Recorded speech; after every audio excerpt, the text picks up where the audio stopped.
Citoyennes, citoyens, bonjour et bienvenue dans Dernières Nouvelles des Étoiles. Ces 20 dernières années, on a découvert de multiples mondes océans dans le système solaire. Ils gravitent essentiellement autour de Jupiter et de Saturne. Leurs océans d'eau liquide ne sont pas en surface. Ils sont enfouis sous des kilomètres, voire des dizaines de kilomètres de glace. Les océans des lunes Europe et Encelade ont été les premiers à avoir été découverts. On s'est par la suite rendu compte que les planètes naines forment également d'excellents candidats. C'est le cas de Cérès et Pluton qui pourraient également accueillir ou avoir accueilli des océans dans leur profondeur.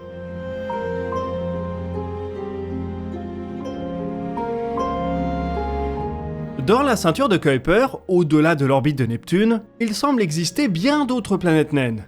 Seule une poignée de corps ont officiellement reçu cette désignation. Mais il en existe potentiellement plusieurs dizaines qui n'ont pas encore été découverts ou classifiés.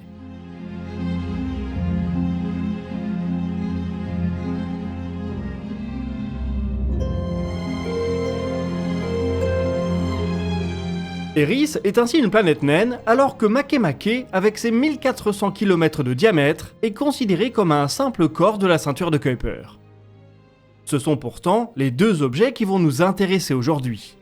Tous deux ont récemment bénéficié d'observations de la part de James Webb.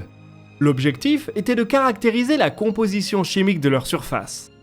Le grand télescope s'est notamment concentré sur la présence de méthane sur ces corps et sur les caractéristiques de ce composé volatile.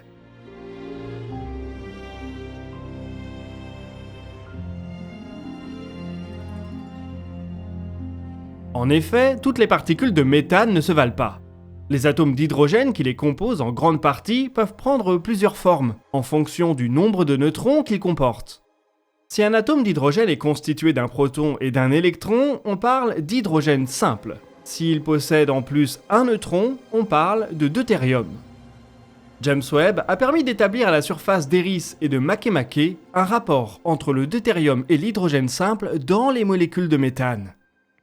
L'équipe qui a mené cette étude conclut que la quantité de deutérium est relativement faible par rapport à la quantité d'hydrogène simple.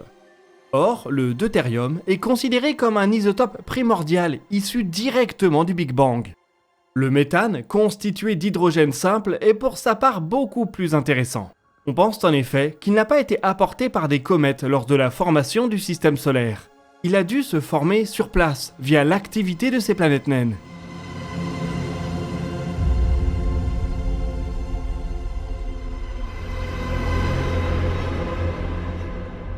Si Eris et Makemake sont capables de produire du méthane, il faut trouver le processus responsable.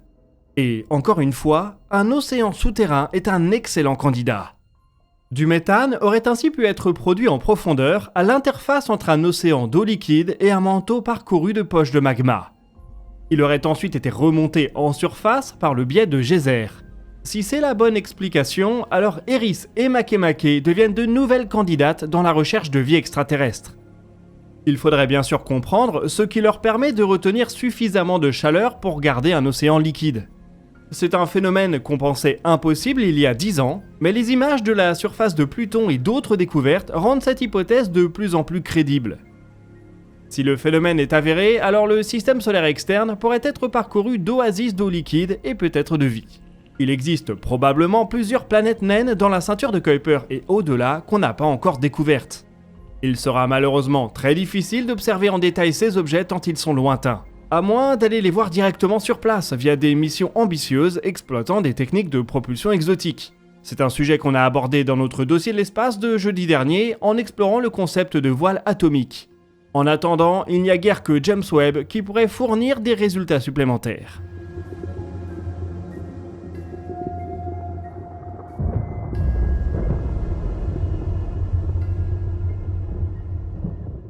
L'objet le plus simple du système solaire à explorer est bien évidemment la Lune.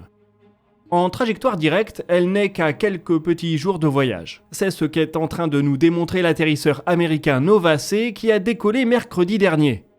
Contrairement à son confrère Peregrine, il est en excellente santé. À l'heure où on écrit ces lignes, il suit sa mission de manière nominale et envoie régulièrement de magnifiques photos de notre planète. L'alunissage est prévu pour jeudi et on va vous détailler toute la mission et ses enjeux dans le dossier de l'espace qu'on sortira à la même date. Il va s'agir de la première tentative d'alunissage américaine depuis plus de 50 ans. Elle va mettre à l'épreuve l'état du programme Artemis et les choix commerciaux de la NASA. Rendez-vous dans quelques jours pour un moment qu'on espère historique.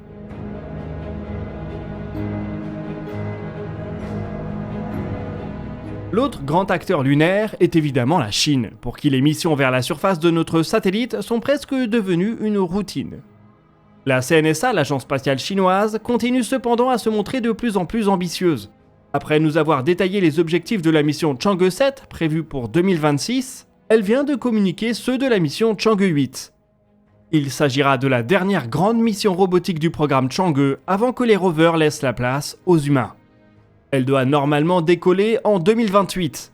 Pour la Chine, il s'agira de préparer l'installation d'une base lunaire et donc d'explorer des techniques d'utilisation des ressources locales. L'atterrisseur de Chang'e 8 embarquera donc un dispositif capable de fabriquer des briques lunaires. Il exploitera l'énergie solaire pour faire fondre et former du régolithe. Il devra être capable de traiter 40 cm3 par heure. Ce n'est pas énorme, mais il s'agit d'une démonstration de technologie. On verra par la suite si la Chine souhaite incorporer des briques lunaires dans les designs de sa station. Elles pourraient servir à augmenter la résistance aux radiations des habitats ou si elles sont assez solides en tant que structure porteuse.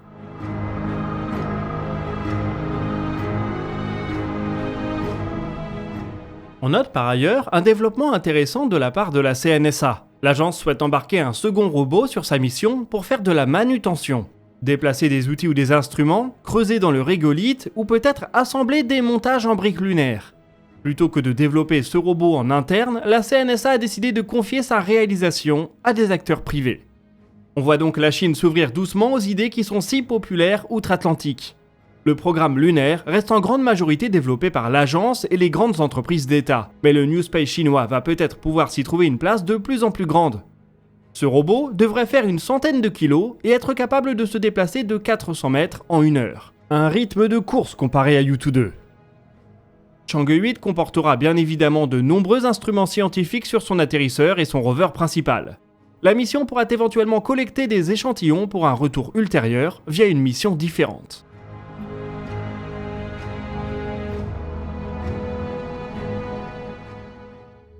De l'autre côté de la mer du Japon, la JAXA, l'agence spatiale nippone, peut souffler un grand coup. Il y a presque un an, le 7 mars 2023, elle avait tiré pour la première fois son nouveau lanceur moyen H3. Peu après la séparation de ses boosters, il avait adopté une trajectoire chaotique avant d'être détruit. Un échec lors du premier vol n'est pas complètement surprenant, mais ce lanceur est stratégique pour le Japon. Le pays doit lui confier toutes ses missions les plus importantes et son retard signifie, comme en Europe, qu'il faut en attendant tout faire passer par SpaceX. La semaine dernière, le second vol du H3 a cependant donné lieu à un beau succès. Le 17 février, le lanceur a décollé du centre spatial de Tanegashima et quelques minutes plus tard, son second étage a atteint l'orbite désirée. Sa charge utile principale était un simulateur de masse. Il embarquait également 2 smallsats en charge secondaire. Suite à ce succès, le Japon va pouvoir enchaîner les missions opérationnelles. Il pourrait y en avoir jusqu'à 3 autres cette année. La H3 entrera ensuite sur un rythme de croisière de 5 à 6 lancements par an. Pas de quoi concurrencer SpaceX, mais suffisant pour assurer la souveraineté du pays. Il nous reste à espérer que l'Europe récupérera très bientôt une capacité similaire avec Ariane 6.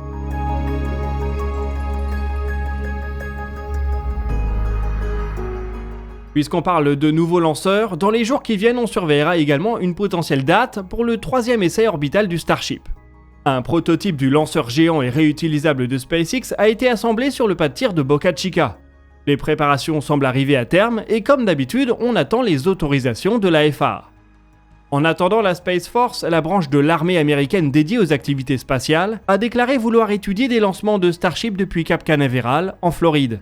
Cela pourrait passer par une réhabilitation de l'ensemble de lancement 37 actuellement exploité par ULA.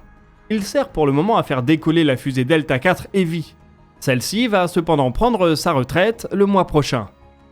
La Space Force estime qu'il faudrait 2 ans pour passer une évaluation environnementale, ce qui donne une idée de quand le Starship pourrait arriver à Cap Canaveral.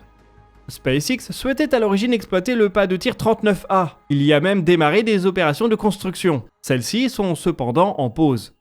Dans les années qui viennent, SpaceX pourrait simplement concentrer ses opérations à Boca Chica. L'évaluation d'impact environnemental a déjà été réalisée, et les autorisations de la FAA semblent donc être plus rapides. C'est donc probablement là qu'il faudra continuer à suivre le programme au moins jusqu'en 2026. Il serait intéressant de voir si Boca Chica restera un site d'essai ou s'il pourrait lentement se transformer en centre de lancement opérationnel. Qui sait, si on est un peu joueur, la lunisseur d'Artemis 3 pourrait même décoller de là-bas. En attendant, on va surveiller les annonces pour une date du 3e essai orbital qu'on regardera bien évidemment en live avec vous.